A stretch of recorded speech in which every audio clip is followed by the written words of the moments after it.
اللہ نے اپنے دوستوں کی شان اور ان کا مرتبہ اتنا بلند کیا ہے کہ دنیا کے جتنے بھی دوست ہوں جن سے بھی ہم دوستی کریں، ایک موڑ پر ان کی دوستی دم توڑ دیتی ہے، لیکن اگر کسی نے اللہ کے ولی سے دوستی کر لی تو ان کی دوستی دنیا میں بھی کام آتی ہے اور آخرت میں بھی کام آتی ہے۔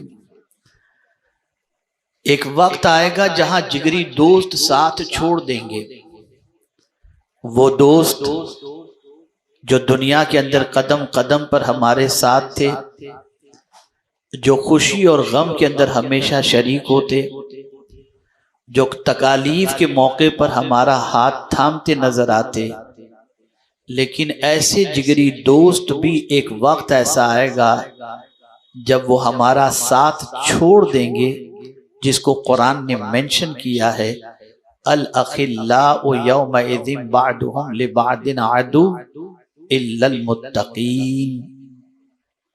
قیامت کے دن بعض جگری دوست، اللہ فرما رہا ہے قرآن مقدس میں، قیامت کے دن بعض جگری دوست بعض کے دشمن بن جائیں گے، مگر متقین۔ وہ دنیا کے جگری دوست جو گناہوں میں ہمیشہ ساتھ دیتے، وہ دنیا کے جگری دوست جو قدم قدم پر ہمارے ساتھ ہوتے، بہت سارے ایسے دوست بھی دنیا کے اندر ہوتے ہیں جن کی نشست کے اندر، جن کے ساتھ بیٹھنے کے بعد انسان کی سوچ بھی بدلتی ہے، فکر بھی بدلتی ہے، نظریہ بھی بدلتا ہے، عقیدہ بھی بدل جاتا ہے، اور وہ پھر ایسی دوستی کی بنیاد پر ان راستوں کا مسافر بن جاتا ہے جو راستہ جہنم کی طرف لے جاتا ہے۔ مثال کے طور پر اگر کسی شرابی کی دوستی کے اندر انسان گرفتار ہوا تو شراب پینے کا عادی نہیں تھا، لیکن دوست کی سنگت نے اسے شرابی بنا دیا۔ ایک دوست آوارہ تھا، اس کی محبت اور دوستی کی بنیاد پر انسان اس کی مروت میں آوارہ گردی شروع کر دیا۔ قرآن کہتا ہے کہ ایسا جگری دوست قیامت میں دشمن بن جائے گا۔ کیسے دشمن بنے گا؟ جب پروردگار جل جلالہ اس بندے کو اس کے گناہوں کی وجہ سے جہنم میں جانے کا حکم دے گا تو وہ دوست کہے گا مولا میں تو اچھا تھا، میرے فلاں دوست کی دوستی نے مجھے آوارہ گردی پر مجبور کیا، فلاں دوست کی دوستی کی بنیاد پر میں برا بنا، تو مولا جہنم میں جہاں تم مجھے رکھے گا وہاں اس کو بھی رکھنا۔ اب یہ جگری دوست قیامت میں اس کا دشمن بن گیا۔ لیکن اگر کسی نے اللہ سے ڈرنے والے بندے سے دوستی کی تو قرآن کہتا ہے یہ قیامت میں دشمن نہیں بنیں گے، بلکہ یہ اللہ عز و جل کے نیک بندے ان سے محبت رکھنے والوں کے حوالے سے اللہ کی بارگاہ میں سفارش کریں گے کہ مولا یہ مجھ سے محبت کرتا تھا، آج میری سفارش اس کے حق میں قبول فرما اور اسے جنت کا مزدہ عطا فرما دے۔ اس لیے دوستی کے حوالے سے فرمایا گیا لا تصاحب الا مؤمنا، غلامان رسول سے دوستی کرو، محبت رسول میں گرفتار بندوں سے محبت کرو، آقا کریم صلی اللہ علیہ وسلم کے عشق میں گرفتار لوگوں سے محبت کرو، اللہ سے ڈرنے والے بندوں سے محبت اور دوستی کرو کہ ان کی دوستی تمہیں دنیا میں بھی کام آئے گی، آخرت میں بھی کام آئے گی۔ اسی لیے اعلیٰ حضرت عظیم البرکت امام عشق و محبت کہتے ہیں اس نشانی کے جو سگ ہیں نہیں مارے جاتے، حشر تک میرے گلے میں رہے پٹا تیرا۔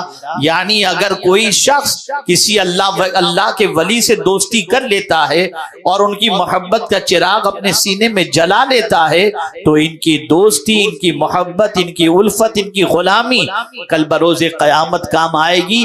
جب کسی کی دوستی کام نہیں آئے گی تو اللہ کے ولیوں کی دوستی قیامت میں کام آئے گی۔ اور یہ قرآن کہہ رہا ہے، یہ اللہ کی کتاب کہہ رہی ہے، متقین کی دوستی کام آئے گی۔ کون ہے متقی؟ متقی کسے کہتے ہیں؟ متقی کی ڈیفینیشن کیا ہے؟ تو قرآن کہتا ہے الذین یؤمنون بالغیب ویقیمون الصلاۃ ومما رزقناہم ینفقون، جو غیب پر ایمان رکھتے ہیں، نماز قائم کرتے ہیں اور ہم نے جو ان کو دیا اسے ہمارے نام پر خرچ کرتے ہیں۔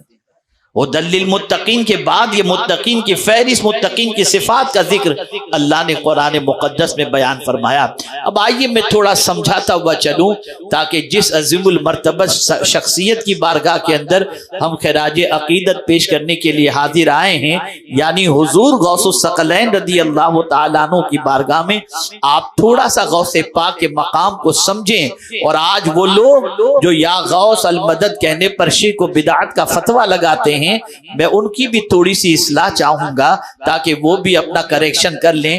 میں قرآن کی روشنی میں بتانا چاہوں گا، احادیث کی روشنی میں بتانا چاہوں گا کہ اللہ عز و جل نے اپنے دوستوں کو کتنا اونچا مقام عطا فرمایا، اور ساتھ ہی ساتھ کسی کو غیب کے اندر یعنی اس کے پیٹھ پیچھے وہ سامنے حاضر نہیں ہے اور اس کو مدد کے لیے پکارنا، کیا یہ شرک ہے یا بدعت؟ میں اسے حدیث کی روشنی میں ثابت کرنے کی کوشش کروں گا تاکہ آپ محسوس کر سکیں۔ سب سے پہلے آئیے میں آپ کو بتاؤں حضور غوث الثقلین رضی اللہ تعالیٰ عنہ کا مقام کیا ہے، مرتبہ کیا ہے۔ آئیے حضرت اسماعیل علیہ الصلاۃ والتسلیم کی حیات طیبہ سے ہم سمجھنے کی کوشش کریں۔ حضرت ابراہیم علیہ الصلاۃ والتسلیم کی دو اولاد تھی، حضرت اسحاق اور حضرت اسماعیل علیہ السلام۔ حضرت اسحاق کی نسل سے کئی انبیاء پیدا ہوئے، لیکن حضرت اسماعیل علیہ السلام سے سید الانبیاء پیدا ہوئے۔ اللہ اکبر۔ تو فرمایا گیا جس طریقے سے سید الانبیاء کی ولادت حضرت اسماعیل علیہ السلام کے نسب سے ہوئی، ایسے ہی حضرت امام حسن مجتبی جن کی نسل کے اندر حضرت غوث الثقلین رضی اللہ تعالیٰ عنہ ہیں، تو حضرت اسماعیل کی نسل کے اندر سید الانبیاء تشریف لا کر جو مقام سید الانبیاء کو اللہ نے عطا فرمایا، انبیاء کے اندر اللہ نے حضرت امام حسن کی نسل میں سیدنا غوث پاک کو پیدا فرما کر سارے اولیاء پر غوث پاک کو وہ مقام عطا فرما دیا۔ اور یہ یاد رکھیں، حضرت امام حسن مجتبی کی زندگی کو تھوڑا سا سمجھیں۔ حضرت امام حسن مجتبی رضی اللہ تعالیٰ عنہ نے فتنہ و فساد کے ازالے کے لیے حضرت امیر معاویہ رضی اللہ تعالیٰ عنہ سے مصالحت کر لی، کمپرومائز کر لیا، صلح کر لی، تو اس کے عوض کے اندر اللہ نے قطبیت کبریٰ کا مقام انہیں عطا فرمایا۔ تو حضرت امام حسن مجتبی قطبیت کبریٰ کے مقام پر ہیں، اور قطبیت اوسط کے مقام پر غوث الثقلین رضی اللہ تعالیٰ عنہ ہیں، اور اس کے بعد قطبیت کے مقام پر حضرت امام مہدی آئیں گے۔ اس لیے مقام امام حسن مجتبی کے بعد ولیوں کے اندر اللہ نے غوث پاک کا مقام بہت عرف و اعلیٰ رکھا ہے۔ میرے پیارے آقا صلی اللہ تعالی علیہ وسلم کے پیارے دیوانوں، اب تھوڑا سا سمجھیں بخاری شریف کی حدیث کو پیش نظر رکھتے ہوئے کہ اللہ عز و جل اپنے دوستوں کو کتنا اونچا مقام عطا کرتا ہے، کتنا اعلیٰ مرتبہ عطا کرتا ہے۔ اللہ اکبر۔ آقا کریم صلی اللہ تعالی علیہ وسلم نے ارشاد فرمایا کہ اللہ عز و جل ارشاد فرماتا ہے، یہ حدیث قدسی ہے، اللہ عز و جل ارشاد فرماتا ہے من عاد لی ولیا فقد آذنتہ بالحرب، جو میرے ولی سے دشمنی کرے میں اسے اعلان جنگ کرتا ہوں۔ چلیے پہلے ولی کسے کہتے ہیں تھوڑا سا سمجھ لیں تاکہ ولی کی ڈیفینیشن بھی آپ کے ذہن میں رہے۔ کیا عام انسان ولی ہوتا ہے؟ کیا عام انسان آرڈینری انسان جو ہوتا ہے اسے ولایت کا مقام مل جاتا ہے؟ یا لمبے بال رکھنے سے ولایت مل جاتی ہے؟ کیا داڑھی اور زلفیں بڑھانے سے ولایت مل جاتی ہے؟ کیا گلے کے اندر تسبیح لٹکانے سے ولایت مل جاتی ہے؟ نہیں۔ ولی کی تعریف جو حضرت صدر الشریعہ علیہ الرحمٰن نے فرمائی وہ یہ ہے، اللہ اپنے بندوں میں سے جسے قرب خاص کا مقام عطا کر دے وہ ولی ہوتا ہے، یعنی اپنے بندوں میں سے جسے اپنا بہت قریب کر لے۔ اور کتنا قریب، اس کو حدیث سے سمجھا دو، کتنا قریب، کتنا قریب۔ تو بخاری شریف کی حدیث مبارکہ ہے، فرمایا گیا کہ فرائض کے ذریعے، فرائض کی پابندی کے ذریعے اللہ کا جو ولی ہوتا ہے وہ اللہ سے قریب ہو جاتا ہے، اور نوافل کی کثرت کے ذریعے بندہ اللہ سے اتنا قریب ہوتا ہے کہ رب فرماتا ہے میں اس کا کان بن جاتا ہوں جس سے وہ سنتا ہے، میں اس کی زبان بن جاتا ہوں جس سے وہ بولتا ہے، میں اس کی آنکھ بن جاتا ہوں جس سے وہ دیکھتا ہے۔ لیکن یہ مقام کیسے نصیب ہوتا ہے؟ ولایت نصیب ہوتی ہے فرائض کی پابندی کے بعد، لیکن یہ آنکھ، کان اور زبان بن جانے کی جو بات ہے یہ کثرت نوافل کی بنیاد پر ہے۔ جب کثرت نوافل کے اندر کوئی اللہ کا نیک بندہ گرفتار ہو جائے یا اس کا عادی ہو جائے تو اللہ اسے وہ مقام عطا کرتا ہے، اور اس حدیث کے اینڈ کے اندر فرمایا گیا پھر وہ جو کہتا ہے مولا اس کی بات کو قبول کر لیتا ہے، پھر وہ جو کہہ دے اور اس کی پناہ کے اندر جو آنا چاہے اللہ اس کو اس کی پناہ میں اس کی پناہ عطا فرما دیتا ہے۔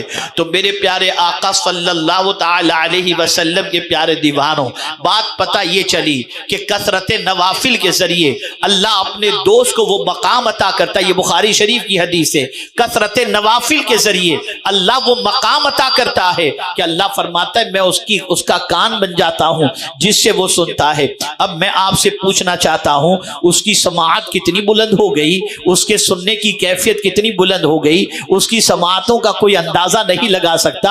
اور اس کو بھی حدیث سے ثابت کر دوں کہ کس طریقے سے سماعت ہوتی ہے تو آپ کو کہیں دور جانے کی ضرورت نہیں، حضرت فاروق اعظم کی زندگی سے دیکھ لیں اور حضرت ساریہ کی زندگی سے دیکھ لیں کہ سینکڑوں میل کی مسافت ہے۔ حضرت فاروق اعظم مسجد نبوی شریف میں خطبہ دیتے ہوئے فرماتے ہیں یا ساریۃ الجبل، اور نہاون کے اندر حضرت ساریہ سن لیتے ہیں، دونوں ولی ہیں۔